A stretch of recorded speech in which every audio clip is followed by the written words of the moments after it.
മാങ്ങ, പിന്നെ വീട്ടിലുണ്ടാണ് ഫലം പരിപാടികളൊക്കെ. Hi hello, welcome back to my radio 90 FM. ഞാൻ RJ അക്ഷരയാണ്. വിഷു സ്പെഷ്യൽ വിഷുക്കണിയിൽ എന്തൊക്കെയാണ് നിർബന്ധമായിട്ട് വെക്കേണ്ടത് നമുക്കൊന്ന് ചോദിച്ചു നോക്കിയാലോ. വിഷുപ്പൂവ്, പിന്നെ വെറ്റില, ഉരുവ, വാൽക്കണ്ണാടി അല്ലേ, കെട്ടിച്ചത്തിട്ടല്ലേ ചെയ്യുക. അതിൽ മെയിനായിട്ട് ഇമ്പോർട്ടൻ്റ് കണിക്കൊന്നയ്ക്കും വെള്ളരിക്ക. വെള്ളരി അതെനിക്കറിയില്ല. തേങ്ങൻ്റെ ഇത് വെക്കും, പിന്നെ ചക്ക, വെള്ളരിക്ക,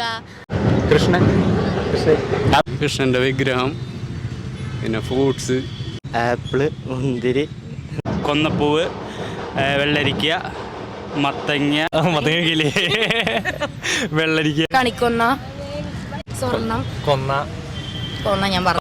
ആരോടാ നീ സംസാരിക്കുന്ന അറിയാമോ? എനിക്കറിയില്ല. ഇത് വല്ലാത്ത മെനക്കേടാണ്. വെള്ളരി, ചക്ക, മാങ്ങ, പച്ചക്കറി ഐറ്റംസ് ഒക്കെ വയ്ക്കും. ഫ്രൂട്ട്സ് കൃഷ്ണൻ്റെ ഫോട്ടോ, ചക്ക, മാങ്ങ, പഴം, കോടിമുണ്ട്. കണി കാണുന്നത് ഇഷ്ടമാണ് എന്ന് വെച്ച് കഴിഞ്ഞാൽ നമുക്കൊരു സന്തോഷമല്ലേ അത്. അപ്പോൾ കേട്ടല്ലോ. ഇനി നിങ്ങൾക്ക് അറിയുന്ന കാര്യങ്ങൾ താഴെ കമന്റ് ബോക്സിൽ മെൻഷൻ ചെയ്യുക. അപ്പോൾ മൈ റേഡിയോ 90 FM എല്ലാ ലിസണേഴ്സിനും ഹൃദയം നിറഞ്ഞ വിഷു ആശംസ.